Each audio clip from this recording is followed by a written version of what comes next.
Am I on? Oh, there. Hi, everyone. Welcome. Thank you so much for your patience. We had a technical glitch with the live stream, but we should be back online. Hopefully the live stream is with us here too. We're so excited that you could join us tonight for On Caring for Our Souls in Uncertain Times. My name is Alex Elliott. I am the Director of Events here at the California Institute of Integral Studies, which, if you do not know, is a nonprofit university located here in San Francisco. If you're interested in learning more about becoming a student here, maybe you're very inspired by the talk tonight, we do have someone from our admissions department here. I think you heard him handing out brochures earlier, so you can pop over and check that out if you are here in person. And we have links to the school's website for the online audience. While I know that we are all joining from different places all over the world, as a representative of CIIS, I want to acknowledge our debt and gratitude to the Ramaytush Ohlone, who are the original peoples and continual caretakers of what is now known as the San Francisco Peninsula. Our campus, where many of us are tonight, is located on the traditional unceded lands of the Ramaytush Ohlone. This acknowledgement is just one very small step towards being in deeper connection and relationship with indigenous tribes and organizations in our own community. And it really doesn't even begin to acknowledge all of the native lands, languages, and territories where our online audience is watching from now, or where all of you live and work every day. So I invite us to take a moment now to acknowledge the land where we reside. And because land acknowledgements like this mean very little without action, I urge you to commit to learn more about Native communities near you, and importantly, to support their causes and their work. Tonight's conversation is being live streamed now to our online audience and also recorded for our podcast. If you would like to revisit it later, it will be available starting this evening to rewatch. Everyone here, online and in person, received a link to watch the replay. You're going to get a new link after I finish this speech, for those of you in the room, to the new link. As a ticket holder, you have unlimited access to that replay. So once you get that email, you can watch it again and again. We are going to have a live Q&A after the conversation this evening, and everyone gets to participate, whether you are online or in the room. If you are online, there's a link right under the video. You can click on that and post your questions. For those of you in the room, you probably saw a little piece of paper with a QR code. You can use that to submit your questions. And if you don't want to use a device, or you'd prefer to write it down, we have some cards and pencils, and you can write those down. And you can leave those with the person at the front desk. We'll try to get through as many questions as we have time for, and we'll be sending those through to our presenters. Let me first introduce our presenters, Sean Kelly and Frances Weller, and then we will get to their conversation, which I know is what you're all here to hear. Sean Kelly is Professor of Philosophy, Cosmology, and Consciousness here at California Institute of Integral Studies. He is the author of Becoming Gaia, On the Threshold of Planetary Initiation, and of Coming Home, The Birth and Transformation of the Planetary Era. He is also co-editor with Richard Tarnas of Psyche Unbound, Essays in Honor of Stanislav Grof, and with Sam Mickey and Adam Robert of The Variety of Integral Ecologies, Nature, Culture, and Knowledge in the Planetary Era. Sean is also a longtime practitioner of Chinese internal martial arts and is a trained facilitator in the work that reconnects, developed by Joanna Macy. Frances Weller is a writer and soul activist who has worked as a psychotherapist for 40 years. He's the author of many books and projects, including the beloved grief text, The Wild Edge of Sorrow. Frances is currently on staff at Commonweal Cancer Help Program.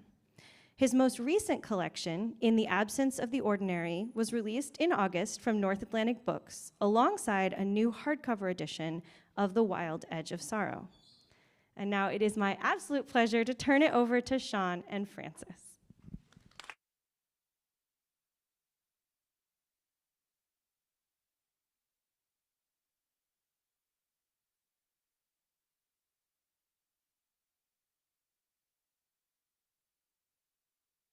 Wow, Okay, here we are.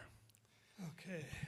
Well, this is the first time that Francis and I meet, which is surprising because there's such overlap in our core interests and preoccupations. So it was a great pleasure to be able to spend some time with this very rich book and to start to get to know you. I'm sure there's much more than what I could glean from here, but I think I have a good sense of your soul essence from reading this book, which draws so masterfully from depth psychology, alchemy, core principles of indigenous spirituality, ecology, and your many years of clinical practice as a therapist. So, yeah, really, really rich. Highly recommended. I do too. Yeah.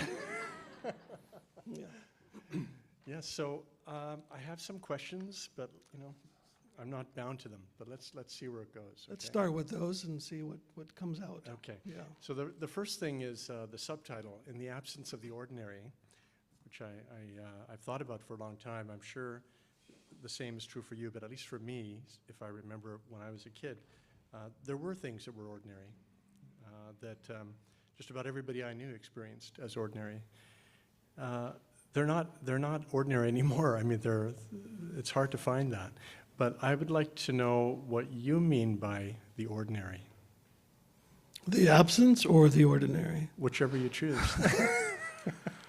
Well, the title kind of emerged over the last 8 years. I think it's when COVID hit, there was a tremendous disruption in what we assumed to be ordinary.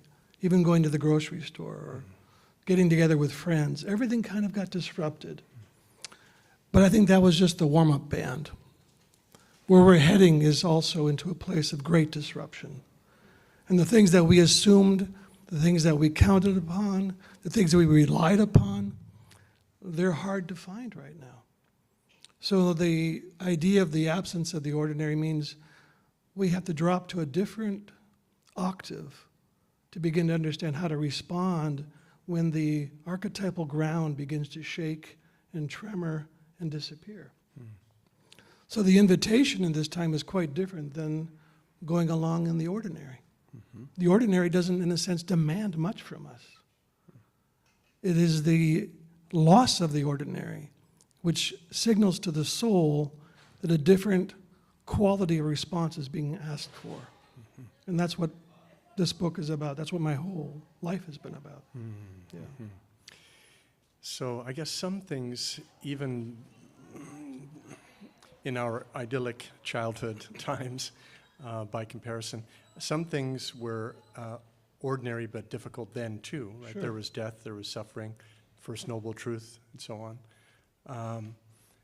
And in our own times, I agree with you, by the way, and hopefully we can talk about what is not ordinary anymore, but I will often get people responding when I bring that up that, well, there's always been suffering.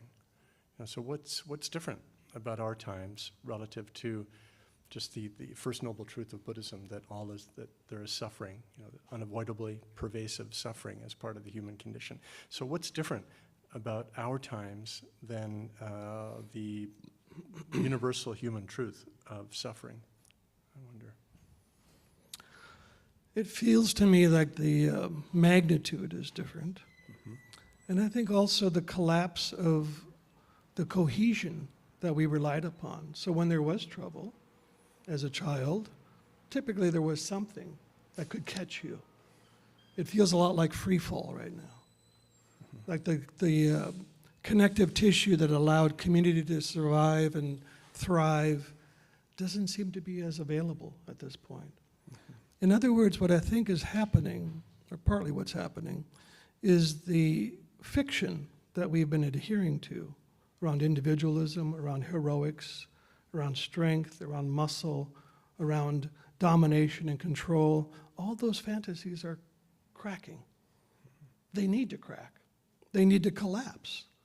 They are not sustainable to life. So I think there's a lot of that's what's happening. There seems to be, and again, a deep invitation for a ripening of our imagination. What is being asked of us in this time?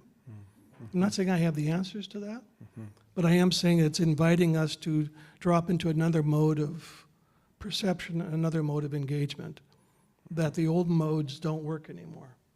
And there's, in other words, we could imagine that we've been on a 3,000 or 4,000 year pathway of ascension.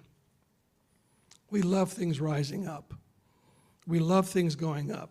Economies, we won't go too far into that question, but we love things going up, and we've reached, in a sense, a pinnacle of ascension. And right now we're on a long, steep decline of descent. And so the heroic impulse has reached its maximum, I think. And what's being invited now is a soul response, which responds to those invitations to depth, to grieve together, to do ritual together, to get close to one another, to hold community as a principle, not as an ideal, but as a principle. I mean, we use the language of community all the time, but in reality, it's very threadbare. We're still dominated by the ideology of individualism. So it's hard to even create communities that cohere, that know how to respond. But I think that is the invitation of this time. So by we, I gather you mean, for example, the dominant cultures of the so-called developed world in Yes. general, and maybe in particular the dominant culture of this country, of the United States of America, right? Yes. Okay, because it clearly wouldn't apply to much of the global south, or to No. people in Gaza right now, No. or to the Congo, or so those are different we's. So maybe this is making clear to me who maybe your ideal reader is. Yeah, I'm working on a piece right now that I'd hoped to have finished for this collection, but it's too hard a piece to write, so it's taking me a long time. And it's called At the Heart of All Our Sorrows, an excursion into emptiness. And I could track most of the sorrows we're dealing with right now, economic, social, racial, ecological, to the depth of emptiness that exists in white society. We are an empty people in many ways. There was a movie that just came out a couple months ago called The Eternal Song. Anybody see that movie, by the way? No. A couple of you? Yeah. Awesome movie. Painful to watch. What it is the SAND, Science and Non-Duality organization. They went to 13 cultures around the planet to interview them to see what is the legacy of colonization. And it was incredibly painful to watch, but also on some level, it was very reassuring to see that while they went through enormous suffering, the eternal song never got lost. It went underground. The rituals went underground. The language went underground. The traditions, all of those things went underground. For white society, I'm going to grossly exaggerate here, but for white society in general, that was severed. We lost the relationship to land, to language, to culture, to ritual, to myth, to story. And what have we done in place of that richness? We substituted what I call secondary satisfactions: power, rank, privilege, colonization, dominance, empire. These are all capitalism. These are all symptoms of emptiness. And for the large part, we don't talk about that. We're an abundance culture. Even in psychology, we focus so much on what we can gain, how much we can grow. But we don't stop and ask, what are we trying to address here in this emptiness? Does that make sense what I'm saying?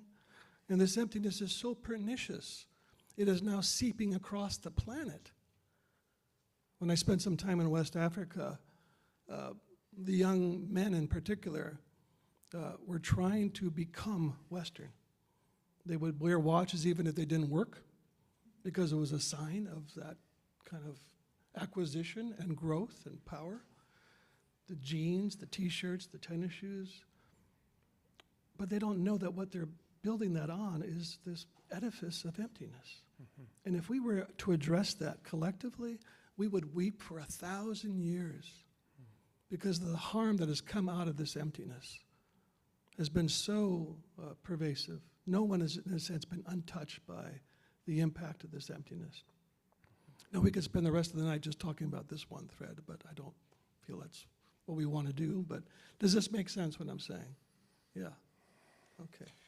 Well, let me pull on this thread a little bit more.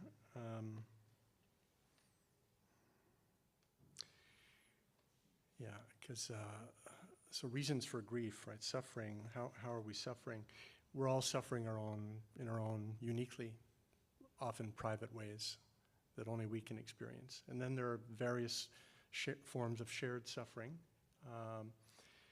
One level that the big we, the human species as a whole, regardless of class, social status, and so on, is suffering, is the unraveling of life, complex life itself. Yes. That it sounds almost absurd to say that. And many people say, what do you mean the unraveling of life itself? But it's a fact. You know, we're in the accelerating phase of the 6th mass extinction of species, right? The last one was 66 million years ago. So there's that. And in that connection, you quote this amazing line by Paul Shepard. What happens to our soul life in the absence of the others? And so who are the others? The others are the other than humans. And just on the way here, or earlier today on the radio, I heard about a study that's just come out about from Oxford Dictionary, where they're getting rid of some words like Oh, yes. like Alder, yeah, beach, beach, raven. blossom. I'm not sure what, but they're getting rid of a whole slew of words to do with nature to make room for words related to technology and AI and so on. Yes. And part of that story was tracking the decrease in the use of these words and the shift in the meanings of them over the last 2 centuries, but accelerating in our own times, right? So now and you all know that we're in the age of the Anthropocene, so-called. But more and more I spend more, so much of my time looking at my computer screen. The others are literally dying, the other than humans. But even within the human, where are the others? The face-to-face encounters, the real community, when so much is mediated by a screen. So that line from Shepard, I have a question for you. And how is this absence of the others showing up in your practice? Let me lay out the quote for you, because what Sean's bringing in is really important. The passage was from a conversation, an interview that was happening with Paul Shepard by Jonathan White for a book called Talking on Water. And I don't remember the question that was asked of Shepard, but his response was, the grief and sense of loss that we often attribute to a failure in our personality is actually a feeling of emptiness, where a beautiful and strange otherness should have been encountered. I mean, just think about that. I mean, we're back to emptiness again, right? This is another factor of that emptiness, is the loss of the others. So I'll say that again. The grief and sense of loss that we often attribute to a failure in our personality. See, Shepard was smart. He knew that we would psychologize this, that we would make it about something in us, is actually a feeling of emptiness where a beautiful and strange otherness should have been encountered. So we don't, in our myths, in our stories, in our writing, in our psychology, we don't talk about the exploits of mouse or the wily activities of raven or coyote. They're not in our language anymore. The others have been basically silenced, except maybe in a dream sometimes you might have a critter come through to speak to you. But for the most part, the others have been silenced. So that the example of the dictionary, that came across that a few years ago by a book by Robert McFarlane called Landmarks, in which he cites this study. He collected place words from all over Great Britain. And Then he began to understand that so many of the words out of the children's dictionary were disappearing and being replaced with words like broadband and chat room and, MP3 player, and as if that other world doesn't matter, as if it doesn't exist. And so what happens, when we feel this emptiness, maybe part of what we are feeling is the absence of fox, the dialogue with the redwood, the caress of wind. So in this loneliness that we're feeling, in this isolation that we're living in, when it's now technology and maybe a human face now and then, we are being reduced to what our wider soul life was meant to occupy. And again, what do we do with that loneliness? We occupy it with busyness, with shopping, with addictions, with wealth, again. All of those secondary satisfactions will never make up what the soul yearns for, right? It will never substitute for what we evolved with for 300,000 years in this intimate synchronization between the human and the more than human world. And suddenly, quite suddenly, that conversation has ceased, for the most part. Mm-hmm. I'm not saying everybody, but for the most part, if we look at our collective cultures, that conversation has been silenced. Mm-hmm. Mm-hmm. Yeah, so there's seems to be a paradox at work here. On the one hand, whether we're conscious of it, I say we again, I try to avoid, whether I'm conscious of it or not, or put it this way, I occasionally become conscious of the fact that this is a time of what some people call the great dying. It's a massive loss that is that I can't really take in. Occasionally I can take it in, and it just shatters me. But I get glimpses of this great dying. So this death that is being created or is being replaced by a wasteland, where there once was, Mm-hmm. This unparalleled diversity of life forms, the greater Earth community for the past hundreds of thousands of years, is disappearing in our times. So there's a literal wasteland being created. It's a great dying.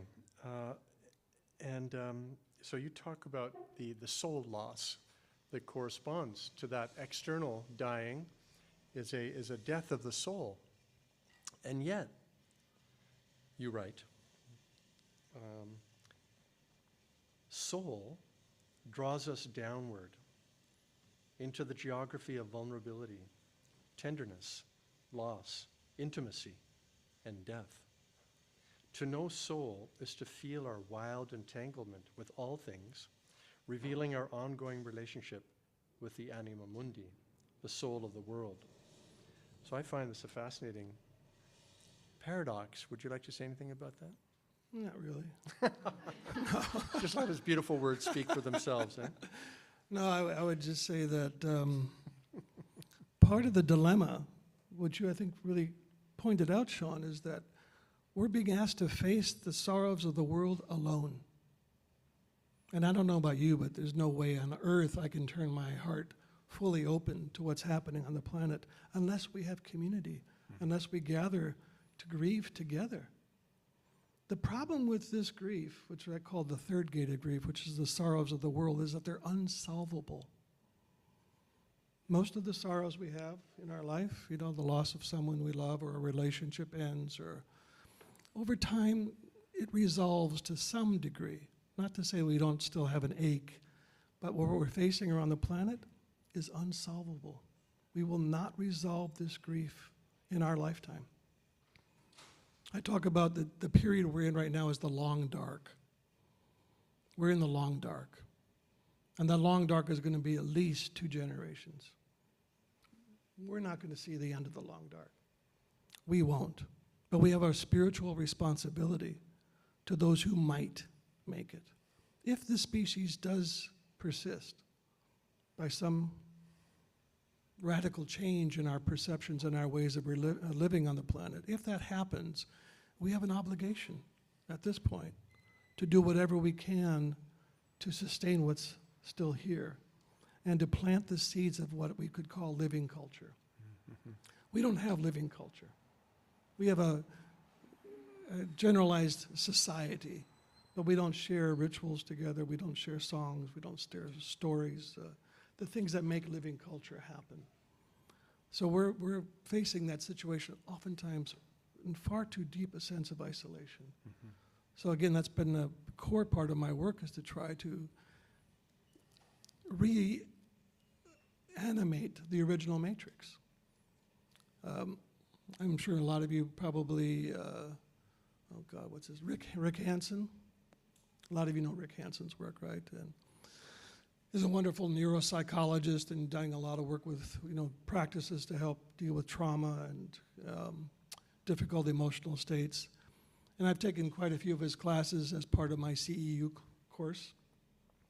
And I'm in one of his classes one time, and I'm loving the practices. The practices are wonderful. But I realized these are all introverted individual practices. For several 100,000 years, the context for the healing response to trauma was communal. And that cadence, again, sorry to keep using this language, but we've lost that cadence. And the we, again, is mostly white European descendants. So that's, again, part of our dilemmas. We don't have the shared means by which to respond to what is befalling all around us. Yeah, and as you know, for the greater part of the Homo sapien journey, up until quite recently, actually, there were social ritual means, particularly rites of passage, that helped particularly the male individuals. Of course, women had their rites of passage, rites of initiation as well. But as many anthropologists and Joseph Campbell, for instance, have remarked, that it was this rite of the initiation rites for young males were necessary for them to become adults. And many people have observed that the world is dominated by men, and the vast majority of whom have yet to become adults, even though they're whatever age they are, right? Yep. So these uninitiated males who therefore act out these unresolved traumas, unresolved childhood traumas, intergenerational trauma, and so on, without being able to channel these energies usefully for the benefit of the community. So you can see I want to transition here to your thinking on rites of passage, rites of initiation. So I didn't have any rites of passage. I had, in my own case, a kind of what you describe as rough initiation, a rough initiation at 13 with high-dose psychedelic experience without any preparation, without any context, without any real knowledge, without any support, and so on. Now, this was typical of young men of my generation back then. So there was a kind of, in that sense, it was a cultural generational initiation that served its own purpose, but it was rough. And it took me many years to try to integrate that experience. So could you maybe share some of your thoughts on the distinction between rough initiation and also its relation to trauma and how each one relates to death? Mm-hmm. Yeah. The first premise is that initiation is not optional. Even in the absence of formal traditions and formal rites of passage, soul will take you to the edge of your own ripening, which again is no guarantee that you will ripen. Because a lot of these people that we're talking about have gone through traumatic things, but they haven't metabolized that trauma into something that ripens them into mature adults. In the old way of understanding initiation, it was never for the individual. It had nothing to do with your personal growth, your, making you a better person. It was an act of sacrifice on behalf of the greater good to which you now hold allegiance. So societies didn't, in a sense, give a shit about whether or not you were psychologically growing. They want to know, would you show up for the watershed? Would you show up for the salmon? Would you show up for the children? Would you show up for the welfare of the community? You were being ripened for that purpose. Now, in the absence of formal initiation, psyche will still take whatever material comes into your life, traumas, losses, sorrows, and use that material. In the old alchemical language, that is the prima materia. That's the prime matter that psyche will use to help to deepen and mature you in one way or another. The problem that we run into is that formal initiation is what I call the contained encounter with death. There is no initiation if there's no possibility of death. That is part of what signals to the initiate that we're in a territory of deep gravity. I could end up, that word gravity has the same root as the word grave and grief, that I could end up in that other world through this process of initiation.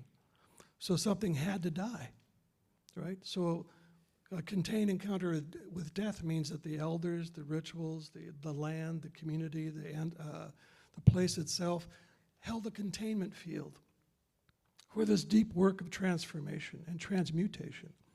Rough initiation, on the other hand, lacks all of those ingredients. So when you go through a traumatic event, you're undertaking the exact same thing in some ways as an initiate. There's three things that happen. There's a severance from the world that you once knew. It's like when you mentioned the cancer help program that I work with. When the cancer patients show up for that week, the first thing I tell them is that you're going through a rough initiation. And it gives context to what's happening for them.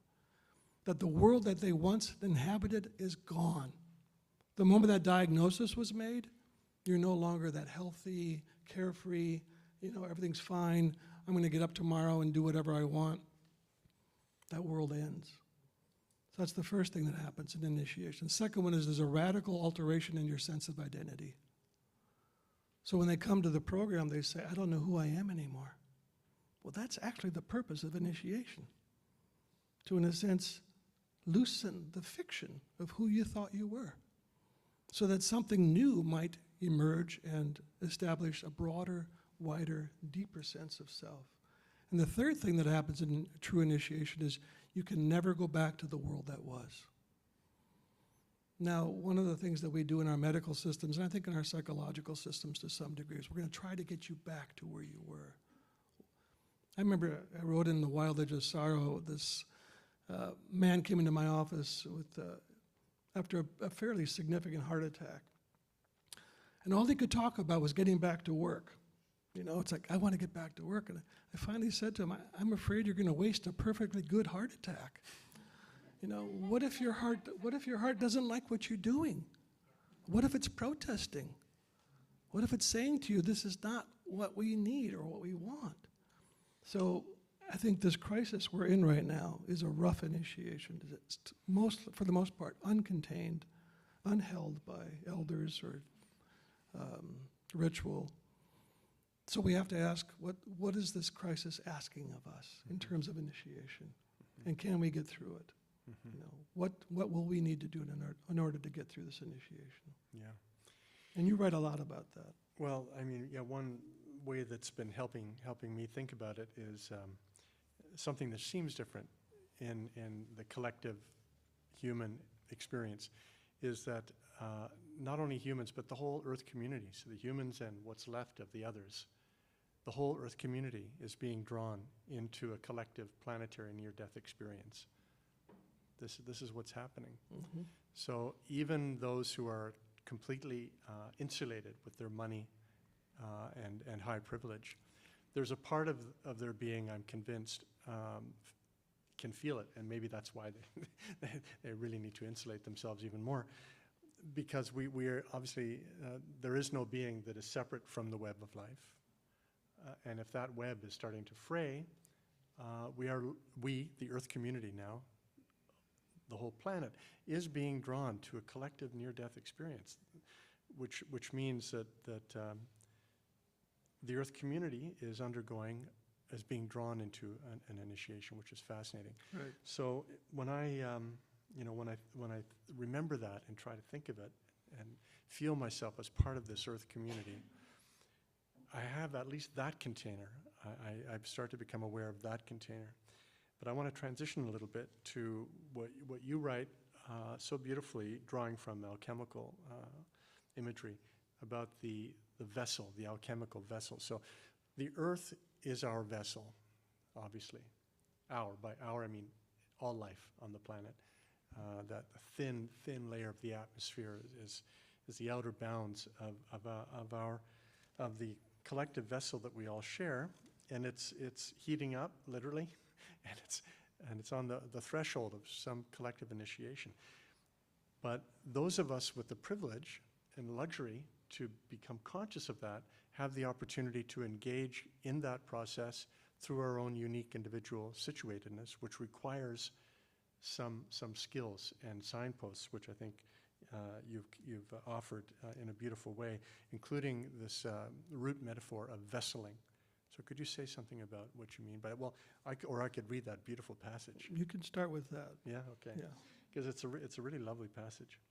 Well, first of all, there's this one line that's also lovely. I'll just read this. Held in a vessel of our making, shaped by vigilance and compassion, our grief is slowly ripened into a tincture of medicine for the waiting community. Okay, so that's really lovely. But here you'll get more of it here. So Francis is drawing from, if you know anything about alchemy, and so the alchemist is seeking transformation within the vessel, and in order for that transformation to succeed, certain things need to happen, right? But so just take this in.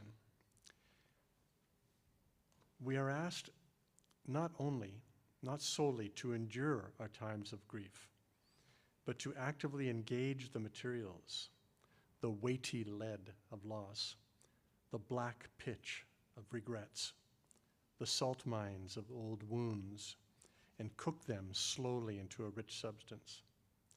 The offer of attention keeps the material in the vessel warmed. Grief, left unattended, turns cold, hardens, and congeals. In this state of neglect, there is no possibility of movement. We become a chronic carrier of grief, permafrost forming in our subterranean lives. We are deadened and dulled when grief remains untended. We are asked to bring our warmth to the material and slowly allow it to cook. This is the work of alchemy. Okay, so there's a lot there. It's very beautiful. But maybe you could say a little bit more about some of the specific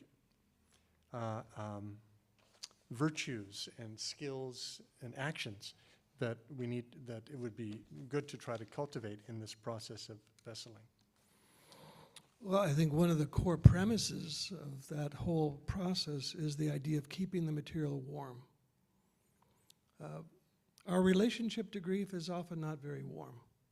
It's pretty chilly, if not outright cold and distancing. So the first invitation is to approach your sorrows, to come into some proximity, but not with evaluation and critique, but with curiosity and a certain degree of warmth and kindness.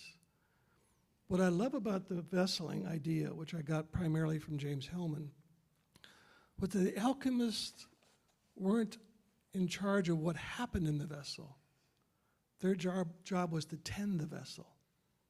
So whatever material is in the vessel, it wasn't their job to determine its outcome. It was going to become what it wanted to become. So what if we attended our grief that way, our sorrows, not to get through them, to get by them, but to see what they want to become? What does this ripened grief actually teach us? Well, one of the things it does teach us is about connectivity.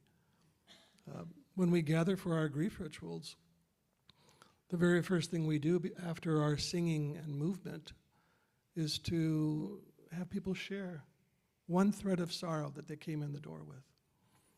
And by the end of going around the circle of 30 or 40 people, I'll ask the question, was there any sorrow shared that you couldn't relate to? And of course not. You may not have had a child die, or someone die by suicide, or lost a marriage, or whatever. But you can relate to it because in the commons of the soul, we all know loss. Mm-hmm. So I can relate to yours, even if it's not mine, it's ours. Part of what I'm trying to teach in those moments is the idea of letting go of the individual fiction of my sorrow and coming into the collective field of our communal cup. This is our sorrow. So in a sense, what we're doing is building a vessel, a village, to hold the fierce edges of this raw loss and raw grief, that until that containment field is there, won't move. So we can do part of that on our own. You know, when people come to see me in my practice, I'm retired, by the way, which is quite lovely. But when people come to me, I say to them, this is a good place to learn to tolerate contact with your grief and to learn to tolerate someone witnessing your grief. But ultimately, you'll need a much larger holding vessel because your psyche is waiting for that resonant signature that was shaped over hundreds of thousands of years, that's still in our psyches. Jung said that at the core, he said, what we need to be in touch with is the unforgotten wisdom at the core of the psyche. I love this idea of the unforgotten wisdom. That even, as I said earlier, the white society has basically severed those things. It's still in our deep ancestral memory field. So that when we do a grief ritual, I've heard many, many times at the end of the ritual, someone will say, you know, I've never done anything like that before in my life, but it felt oddly familiar. So what is that familiarity? You know, that we've inherited this rich lineage in our deep time ancestry that remembers being encircled together, that remembers singing together, that remembers being side by side in front of a shrine, sobbing together, wailing, sharing our outrage, our anger about violations and betrayals and suffering. So that the vessel is what, in a sense, initiates, let me say that differently. Grief initiates the action of creating the vessel. And then once the vessel is generated, then the work can begin to happen. In other words, there's two things that have to happen for grief to move. We need containment and we need release. Well, if you're doing this by yourself, you can't do both jobs. So what happens is that we end up becoming a permanent containment field for our sorrow. And so we recycle. Anybody here ever go to therapy? Two of you? Okay. What do we do in therapy? We're recycling stories of loss and sorrow. So psyche's still waiting for something to happen, some vessel to be created in which the heat will be provided so then you only have one job, which is to release.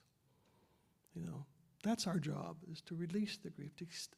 Part of why I love working with grief so much is that it actually allows us to finally become current. How rarely are we really current? We're still chewing on old bones and old stories. And now as I work with it more over the past 25 years of doing grief work, rituals, I begin to see that much of the current I'm carrying isn't mine. It's ancestral. I'm still dealing with, my wound in my lifetime has been shame. That's the wound I carried. And for most of my life, I carried that, well, that's mine. That's my story. Well, it didn't begin with me. It began generations and generations ago. I'm the current curator of this wound. It's up to me to work with it. But it didn't start with me. It began a long time ago. A long time ago.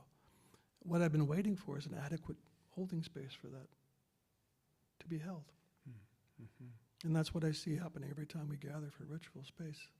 Psyche, soul, recognizes that cadence, that frequency, and then can begin to do its work. Part of the beauty of the ritual process when you go down to the shrine, you're always accompanied. You never go down to the shrine alone. So you're always being witnessed and held. And then there's this marvelous moment of returning to the village. And you are greeted robustly and thanked. How many of you have ever been thanked for your grief? You know? No hands there. We were aching to hear someone say, thank you for doing that. Again, when we get out of the individual mind and into a village mind, I realized that what you just did helped empty my cup too. Even if I didn't grieve today, I go home feeling differently because we wept, right? Not just me, but we wept. And it's in that process that I think there's much more room in our hearts and our souls to feel that there's possibility here, you know. I have no idea if I answered your question about vessel. Sure. Yeah, no, that was good. That was good. Well, maybe since we're still on grief here, there's one line. I'm pretty sure. Yeah, I'm pretty sure you're quoting our mutually beloved, the late Joanna Macy, who was, I'm sure, smiling down on us right now, or smiling up, because she actually like to think of her. She liked to think of herself as being rewoven back into the web of life. So one of her famous lines is that you quote is, "Loving the world is an act of courage." On the flip side of that also is grieving, allowing ourselves to feel and express our pain for the world in whatever form, is also an act of courage. Yes.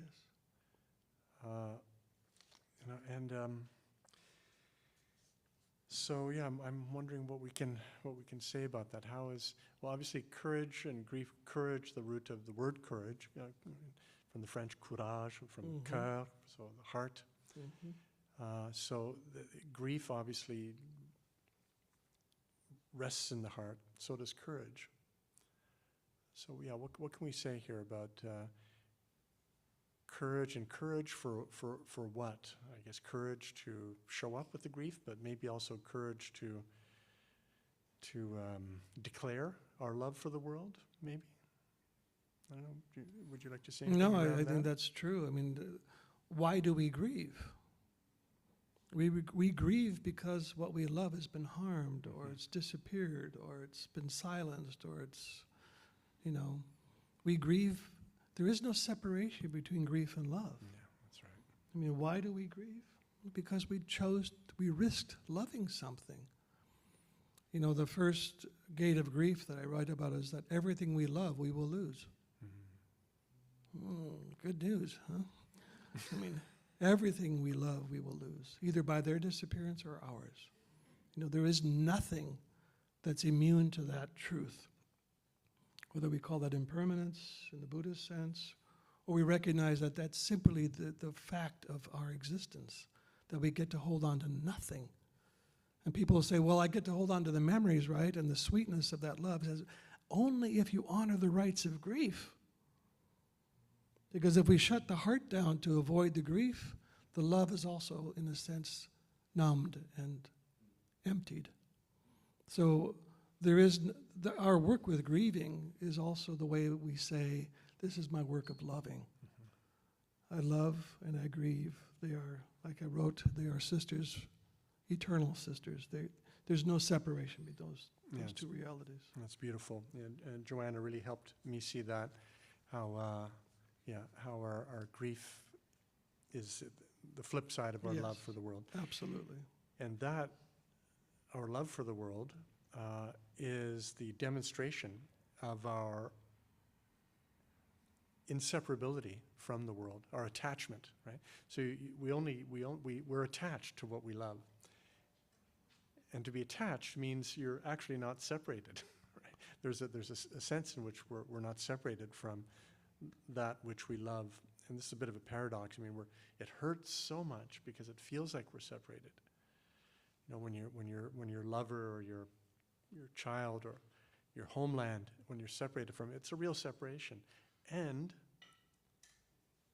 I wouldn't feel that agony unless I were still connected in some way, Right. right?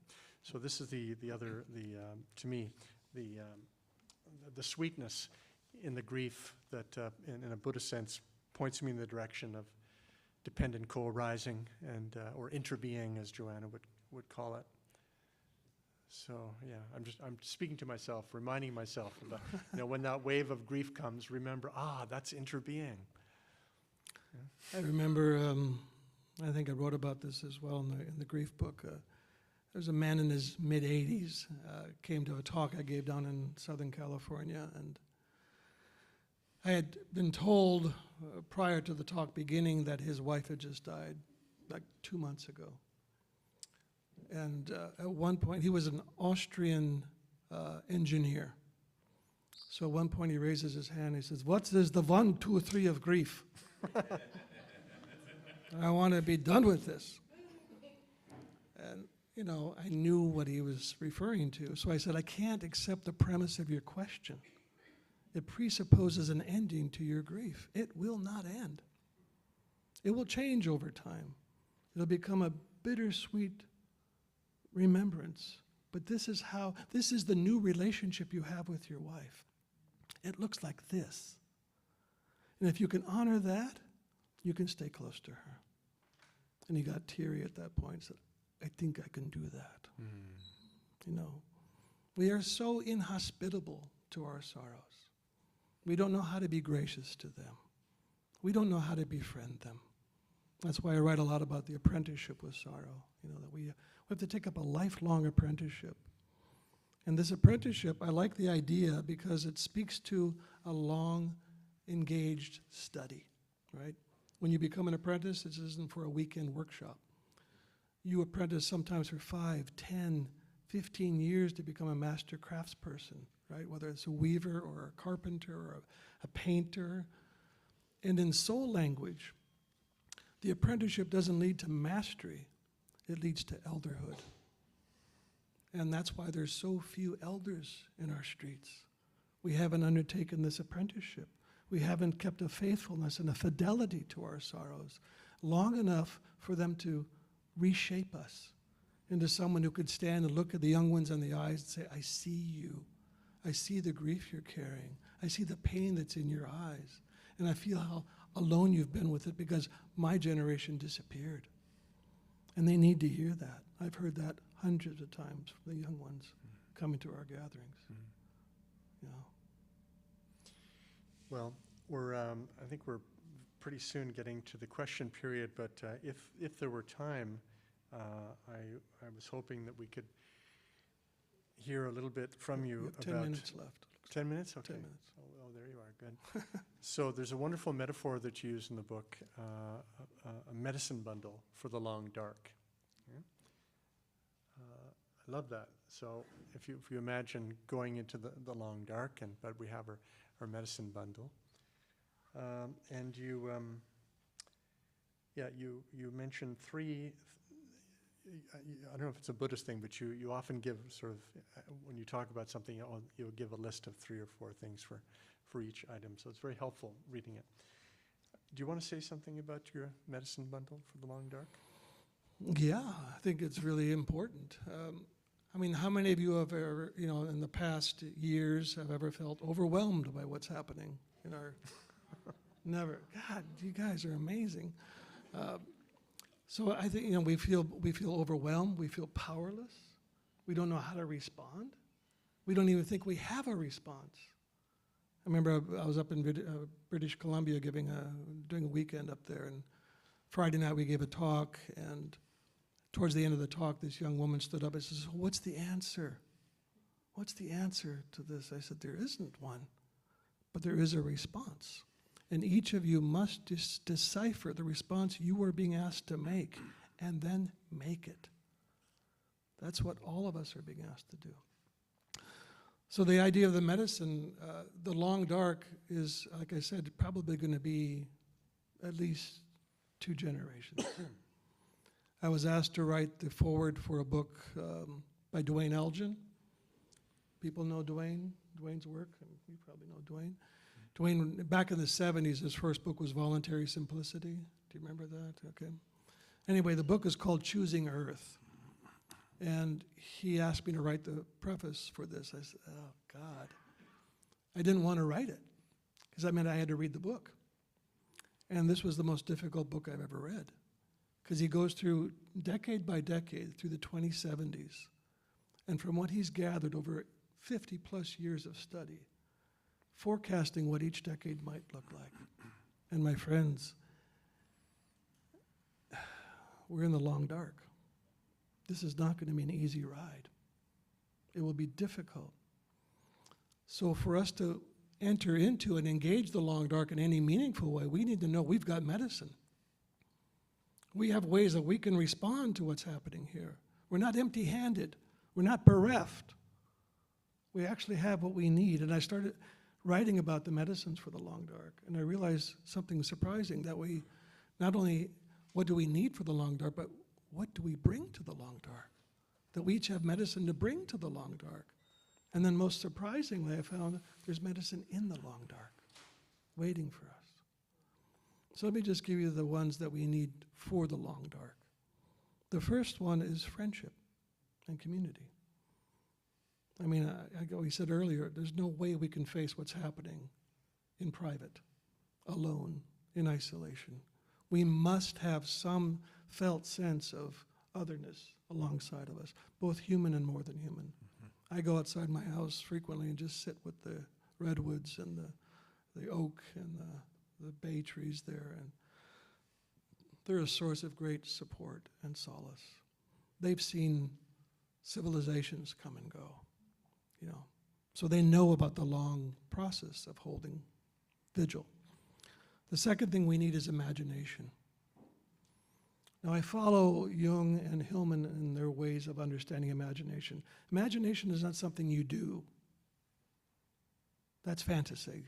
You know, I can fantasize about being on the beach and you know, having a nice, you know, drink and how sweet that is. That's lovely. Fantasize away. But what imagination is, according to Jung and Hillman, is that it's something that we become permeable to. It's like at night when you go to bed, you don't dream. You are dreamt. You're a character in the dream. So I would say soul or psyche is dreaming you in that dream state. So what the invitation here on imagination is, can we become permeable again to the dreaming earth?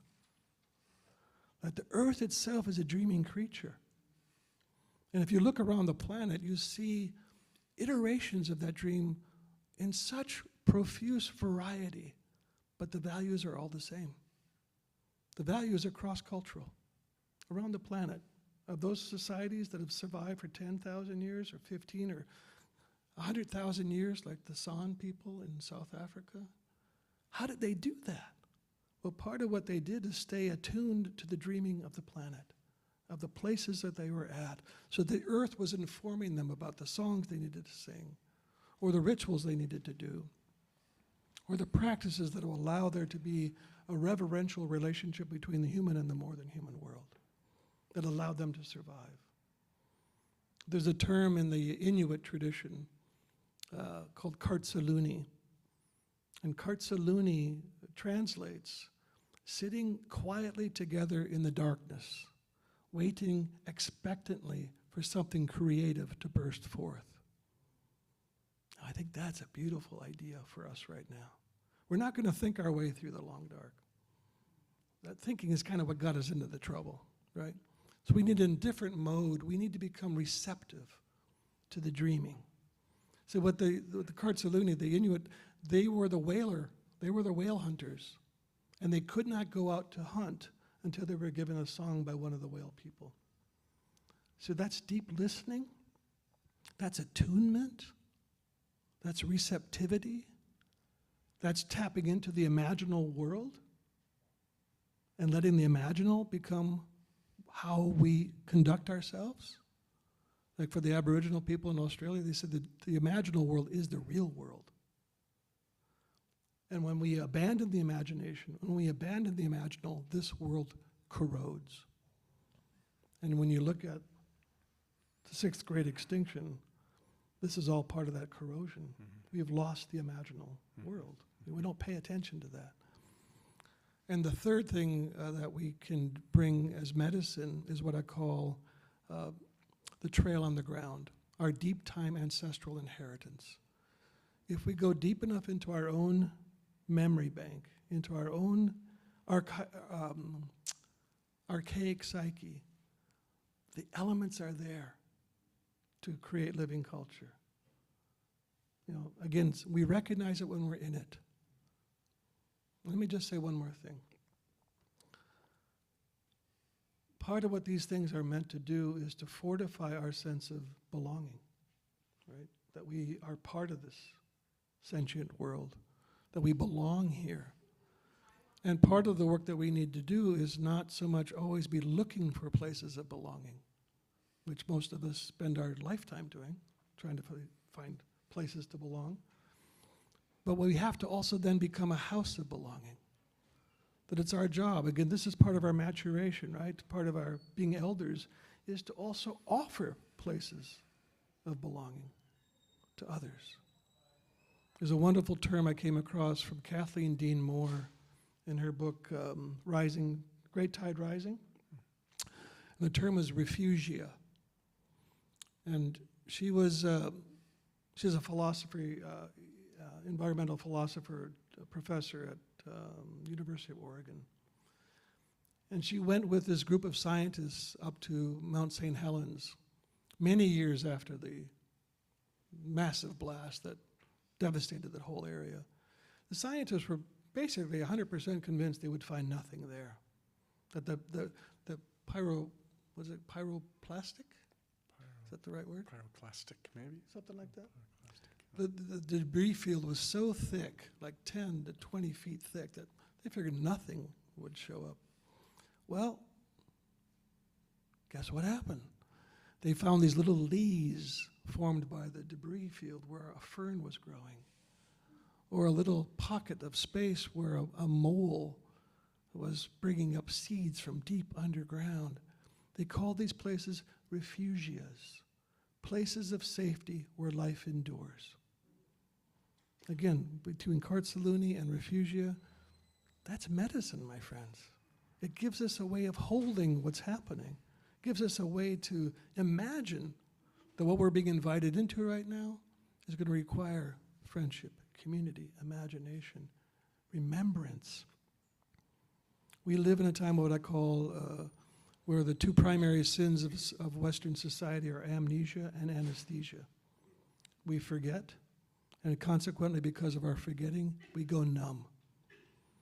So what if we could begin to remember again what our place is here, what our work is to be here, and consequently out of that, coming out of anesthesia into aesthetics. See, the word aesthetics is an anesthesia, and that has to do with beauty. And just being able to take in the beauty of this planet is also part of, in the old Greek language, beauty preceded love. You fell in love because of the allure of something. And we also have to then take back in the beauty of this planet so we can fall in love with her again.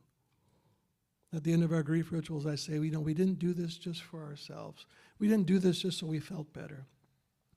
We did this so our hearts would be less encumbered by decades and generations of sorrow, so that our hearts might feel open again to fall back in love with our neighborhoods, with our friends, with our families, with our communities. And with the heart aroused, who knows what can happen? Did you rehearse this as a last line? Totally. Maybe where's Alec? This is maybe a good time to transition to questions. I think that was probably about 10 minutes since the last. Is this a good time? Yeah. Okay. Great. Well, I had more notes, but maybe it'll come up in. Maybe it'll come up. I do have it on paper from someone here in person, and these are from our virtual. Okay. papers. Thank you so much. Thank you. Great. All right, so we have questions gathered from both online and from all of you here. So I'm just going to begin with number one. Francis. So far, so good. Contemplative traditions often speak of transcending the ego through a kind of vertical ascent. while your work honors a kind of horizontal movement into the sacred ordinary, grief, earth community. In your alchemical view, how do you see these two emotions relating? I imagine the vertical and the horizontal. Are they different paths to the same sacred ground, or distinct human movements or needs? Good question. That was Christian, by the way. Thank you. I would see it more, not so much horizontal, but the vertical dimension of ascension and descent. That they are ways of holding the multiplicity of way psyche dreams. In other words, we need the ascension. We love that movement up towards clarity, towards vision, towards distance, towards a kind of compassionate detachment. Beautiful. We need that. The descent is what we're pretty lacking in our collective of this country particularly. And the descent is the movement down into soul, where loss, grief, death, community, those are the artifacts that you find in that dimension. The one way to understand it, or another way to perceive it, is I liked using the ideas of Handel's Messiah, the Alleluia chorus. It's transcendent. We are lifted up by that music. We're moved by the celestial quality of that sound. And then you listen to Leonard Cohen sing about a broken Alleluia. You get the feeling?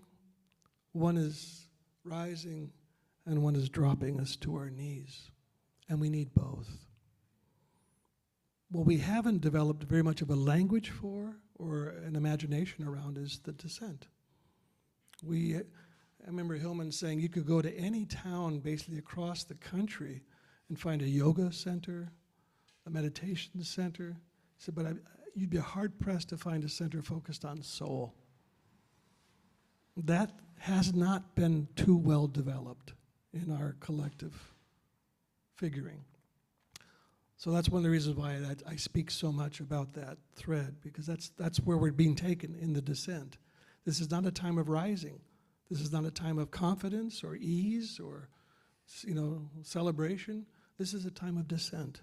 And so we have to become skillful in those practices. Otherwise, we will be absolutely ill-prepared to respond to the territory we have been taken. Thank you. All right. Did you have thoughts about that? Well, I mean, I could, yeah. But I want to make sure, I want to get as many of these questions out as possible. I could say something. I have a very compatible view about the ascent and the descent that I wish if there was more time I could say something about it. Do I need, I need a code? A code to get back in. Whereas, to the tablet? Yeah. Sorry about that. I'll try, if I can read this. Forgive me if I'm not reading this properly. I think it's you.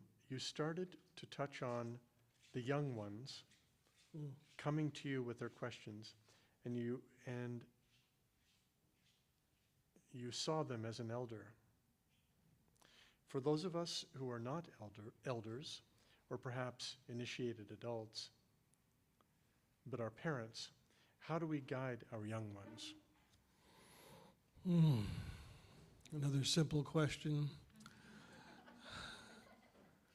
I think the most important thing is to validate their perceptions. To say what you see and what you feel is real.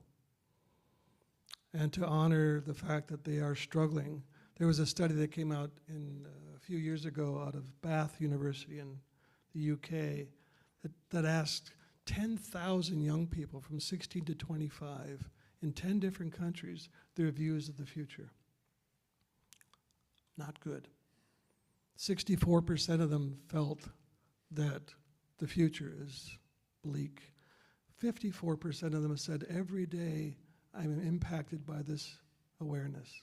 That every day the experience of global climate change is impacting how they conduct their lives, or the weight of that on their lives.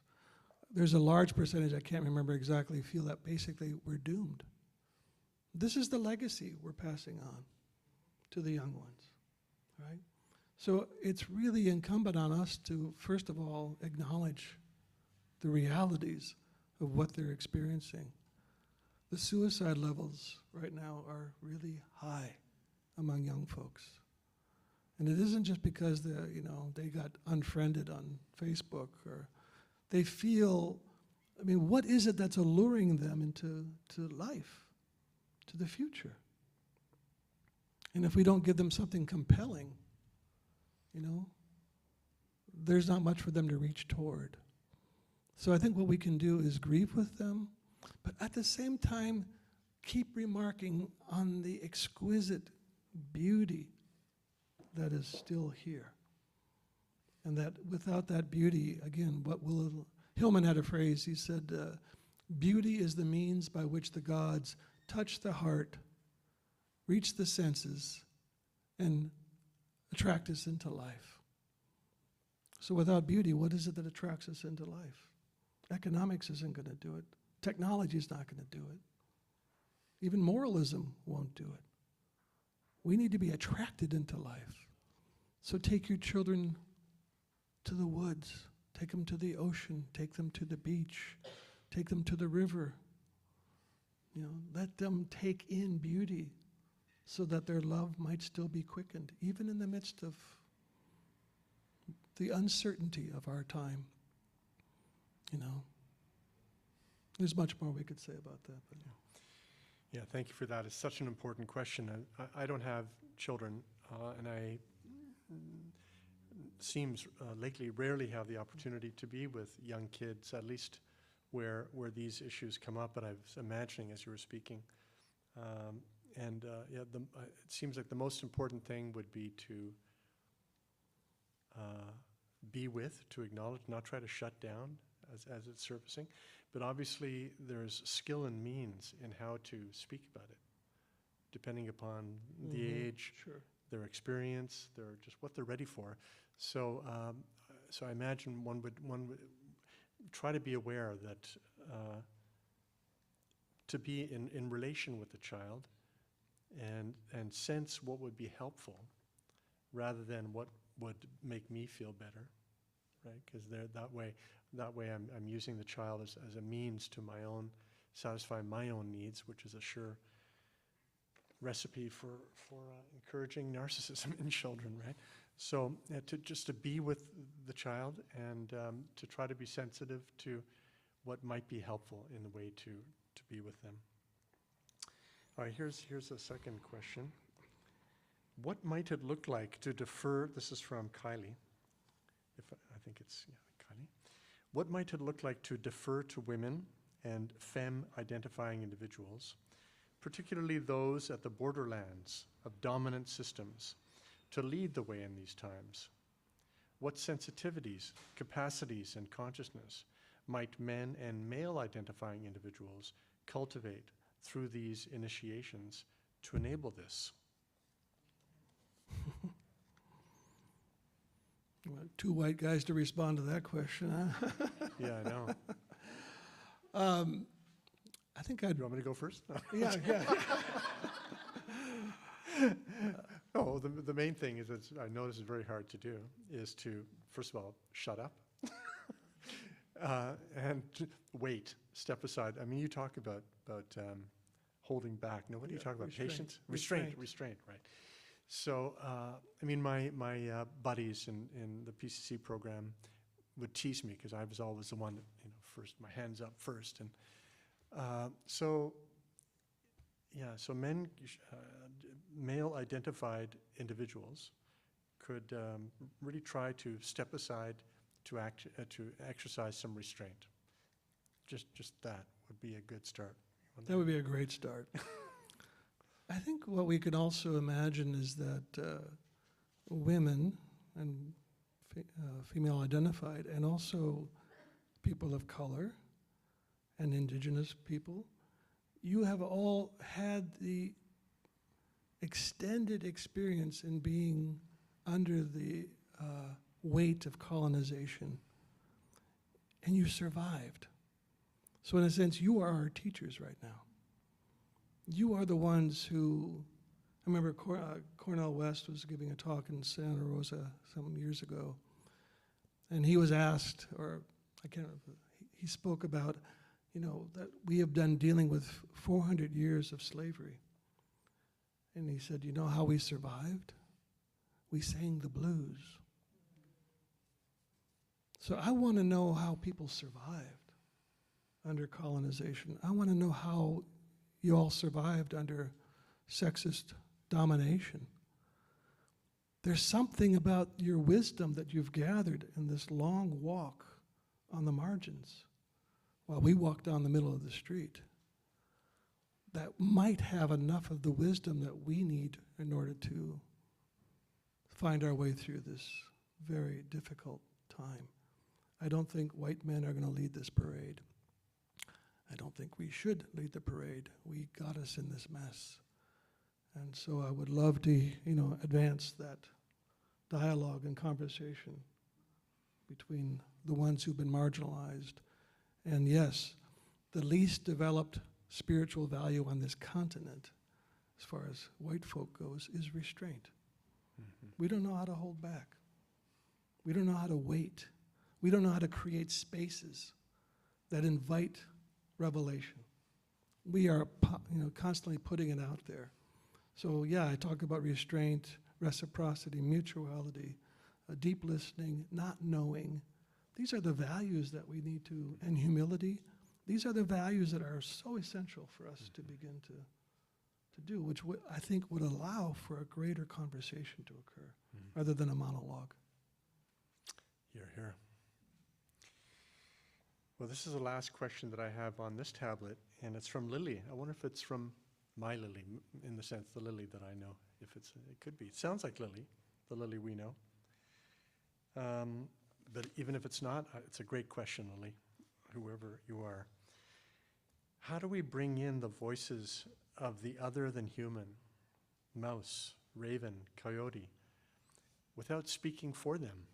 This is such a good question. And it's related to what Joanna Macy calls, I think, the moral imagination, which maybe I'll say something about. But do you want to speak to this first, Francis? Yeah, I think that's, again, part of what initiation is meant to do. Initiation, in its deepest sense, again, was meant to loosen the coat of identity so that we could become part raven. We could recognize ourselves as part lichen and part moonbeam, and our identity would be, in a sense, fused with this otherness. So I wouldn't be speaking for them, I'd be speaking as them. In the Joanna and John Seed, the Council of All Beings. Mm-hmm. And that is an imaginal practice where you allow yourself, in a sense, to become possessed by the identity of another and speak as them, not for them. That's too hierarchical still, but as them. And again, that's the faculty of imagination, right? We need to have that capacity to become permeable so that the otherness, going back to Shepard's quote, so that otherness can come into us again. And we can begin to feel our intimacy with that. In the old language, it was called totem, right? That you had a totem animal or a totem being that you were in relationship with, not as a superior, but as a co-equal, that you were occupying this space, and consequently, you were the one bringing their voice into the community. Mm-hmm. And that way we keep some sense of the council of all beings would be, it would be representational democracy, where everything had a voice, and everything had a chance to be heard and responded to. Yeah. Yeah, Joanna would say, let the others speak through you. So you're not speaking for them, but let them speak through you. And in the practices from the work that reconnects, it's amazing how that can happen. I mean, where you're just given permission to allow these voices to speak through you. even just for a couple of minutes. And we used to do this as kids, I'm sure. I mean, we would become, we would be these others so spontaneously. And now many of us are maybe embarrassed to do that in public. But yeah, so the moral Joanna calls this the moral imagination. And it's moral because it's not just imagining something for the sake of imagining it. It's allowing oneself to be the other and the other to be us, this reciprocity between self and other, motivated through love. Right? That's the moral dimension. So the first thing is to identify our love, I guess. Yeah, it's beautiful. And then we can allow the other.